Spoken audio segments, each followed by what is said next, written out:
dia, boa tarde, boa noite. Seja muito bem-vindo, seja muito bem-vinda a mais um Falando de Dinheiro.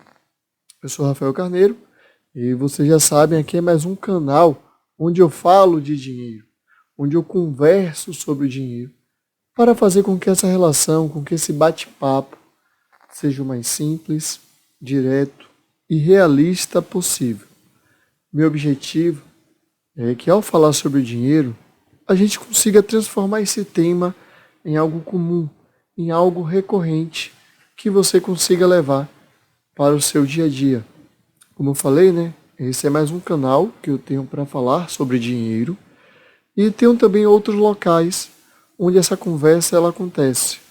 Pode ser na newsletter semanal, que vai lá toda segunda-feira.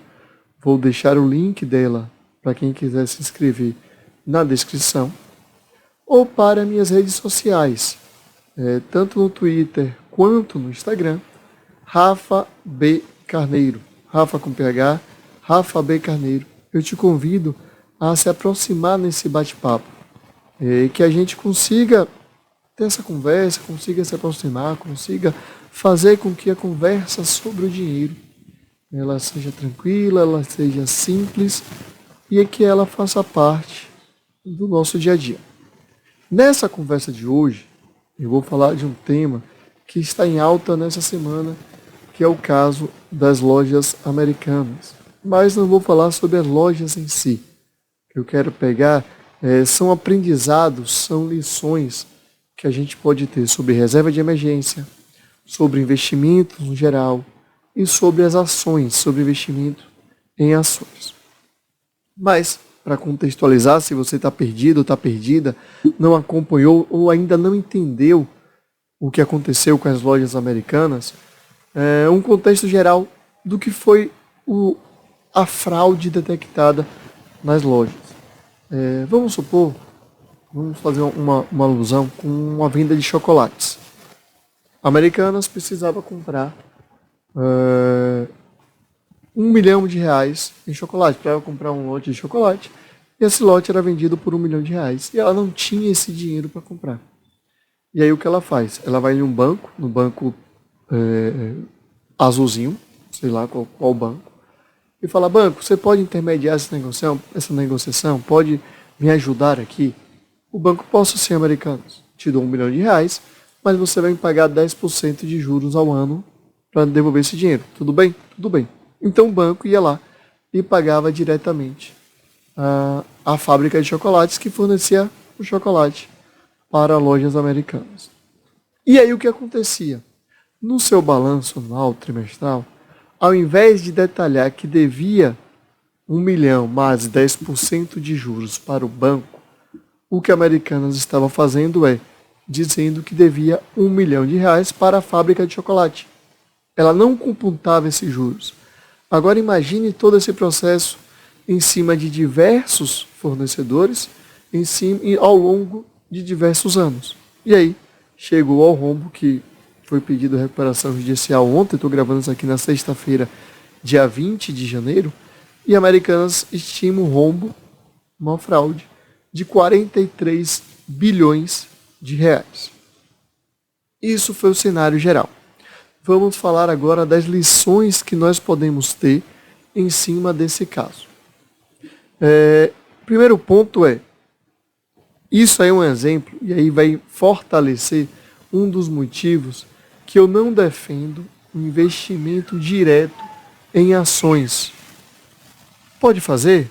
Claro, pode sim. Você consegue? Sem problema algum, faça.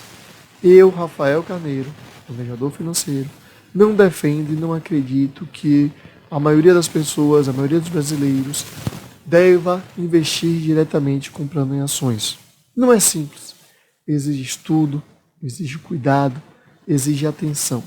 Americanas, por exemplo, ela passava pela auditoria de as maiores empresas do mundo e nem assim esse problema, essa fraude, havia sido identificada. Não é simplesmente você chegar lá e comprar uma ação por uma dica na internet, por um amigo que falou no bar, ou porque você acha que está bom. Não é assim. E quem faz isso, Quem fez isso? Quem ouviu a dica e comprou? Como é que fica agora? As ações da Americanas caíram mais de 90% em uma semana. Como é que fica esse prejuízo? Por isso que eu defendo que você pode, você acredita, você quer, tudo bem, é um direito seu. Eu não defendo que a maioria das pessoas tenha condição ou deva fazer isso. Há formas de você investir de uma forma mais tranquila, correndo menos risco desse, como foi nesse caso. E aí muito acontece isso, essa questão, por uma deturpação dos investimentos que nós temos por aí. Existe essa deturpação dos investimentos. O que a gente vê pela internet é aquela ideia de dinheiro fácil, de você ficar rico fácil com investimento, de você enriquecer rápido, ganhar muito e contar, né, falar na mesa de bar, no churrasco com os amigos. É mais ou menos essa ideia que é vendida por aqui pela internet. Mas não cai nessa. Não é assim.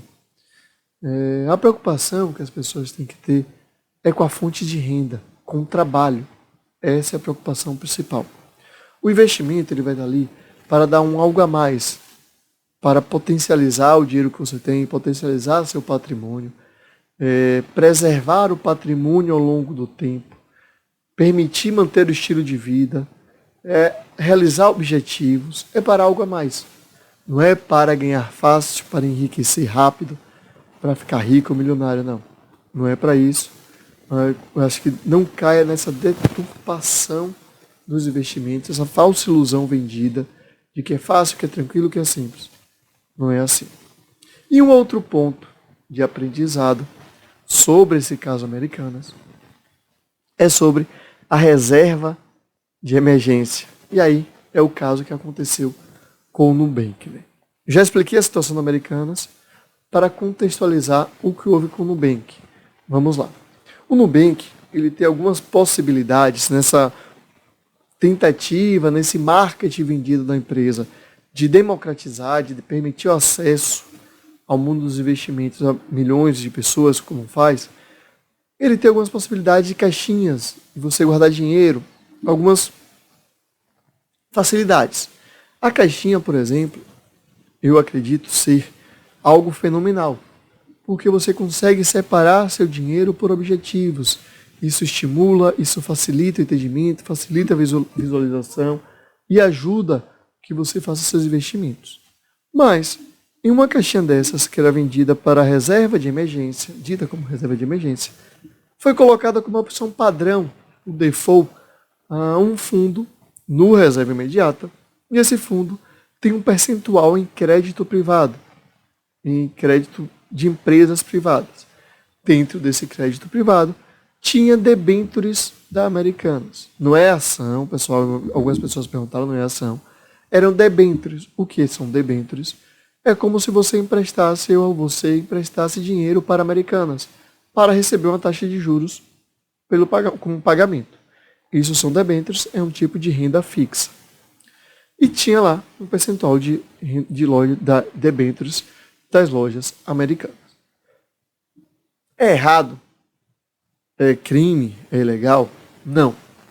E mesmo esse tipo de fundo de renda fixa, de baixo risco, é permitido, está na legislação, controlado pela Anbima, é permitido. O Nubank não fez nada de errado ao ter essa debênture lá. É permitido. E não foi só o Nubank. Diversos outros fundos de renda fixa têm crédito privado. Isso é algo natural dentro da legislação e você tem que ter um percentual pequeno, como tinha no debênture. É possível e deve ser usado esse fundo como reserva de emergência? Vamos lá. Não é o mais indicado, mas algumas pessoas usam, alguns fundos utilizam, porque é um percentual muito pequeno e ele é utilizado principalmente quem tem um patrimônio muito grande, uma reserva muito grande, que não quer deixar toda essa reserva na poupança, no Tesouro Selic, por exemplo, por causa de inflação, por causa de taxa de juros, por um componente maior, seja o que for, a pessoa às vezes divide, deixa um percentual da reserva na poupança para ter acesso mais fácil e outro percentual em um fundo que vai ganhar um pouco mais para minimizar a diferença, por exemplo, entre a rentabilidade e a inflação. Sendo que nós temos que entender, tem um episódio da Falando de Dinheiro somente sobre reserva de emergência, vou sugerir que você veja, ouça, vou deixar na descrição também. A reserva de emergência não é o local para que a gente busque rentabilidade. Ainda assim, algumas pessoas colocam isso como primeiro ponto. É o correto ter nesses fundos? Dá para ter, mas não é que é o correto. Eu prefiro que não tenha, mas dá para ter. Até porque esses fundos, eles seguem a legislação, e além disso, é um percentual pequeno, e além disso, eles buscam empresas bem ranqueadas pelas agências de risco, AAA, A+, como era o caso da Americanas. Mas teve a fraude, mas teve todo o problema. E aí tem uma frase que é dita muito, que assim, no crédito privado tudo vai bem, até que não está mais, como foi o caso da Americanas. Esse é um dos motivos que eu acredito que é melhor deixar a reserva de emergência fora de fundos que tenham crédito privado, para que você evite esse problema. Pode ir tudo bem, mas se o dia tem uma fraude, você tem essa dor de cabeça. Por isso eu prefiro deixar fora. No máximo, uma composição que você vai dividir o patrimônio. Mas aí é um outro ponto.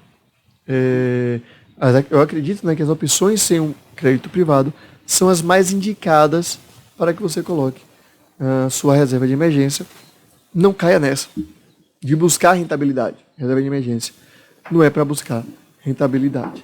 Mas além dessa questão conceitual sobre a reserva de emergência, tem um outro ponto, que era o Nubank ter vendido e propagado essa opção desse fundo como a padrão, a default para a maioria das pessoas, para todas as pessoas. Virou fundo com o maior número de investidores do país. Sendo que são pessoas que não têm esse conhecimento, não sabem o que estão fazendo, não sabiam, agora já sabem, né? Não sabiam que existia a possibilidade desse fundo ficar negativado. Não sabiam que tinham esse problema, que tinham esse risco. Agora elas sabem e descobriram da pior maneira. Eu acredito que não foi o melhor caminho para o Nubank ter feito dessa forma, ter colocado como padrão, sem ter explicado direito, sem ter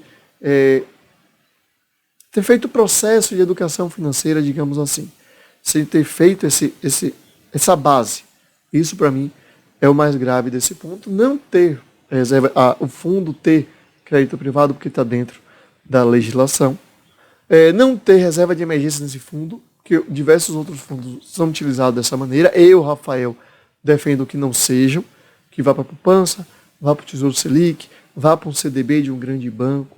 É o caminho indicado, principalmente para quem não tem muito conhecimento. Esse é o caminho indicado. Mas se você já tinha, você já teve, você estava sua reserva lá no reserva imediata, e aí o que fazer? Sacar correndo e fugir para as montanhas? Não. Calma.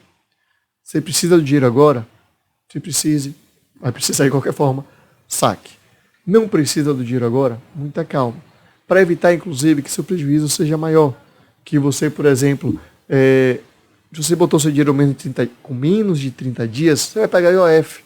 Não tem necessidade disso. A queda foi bem pequena. Não foi uma queda nada grande, até porque era um percentual pequeno do fundo.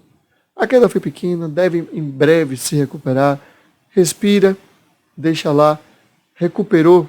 Você respira e fala, agora eu já sei que pode acontecer isso, porque tem um percentual pequeno de crédito privado aqui. É o melhor lugar para deixar minha reserva de emergência?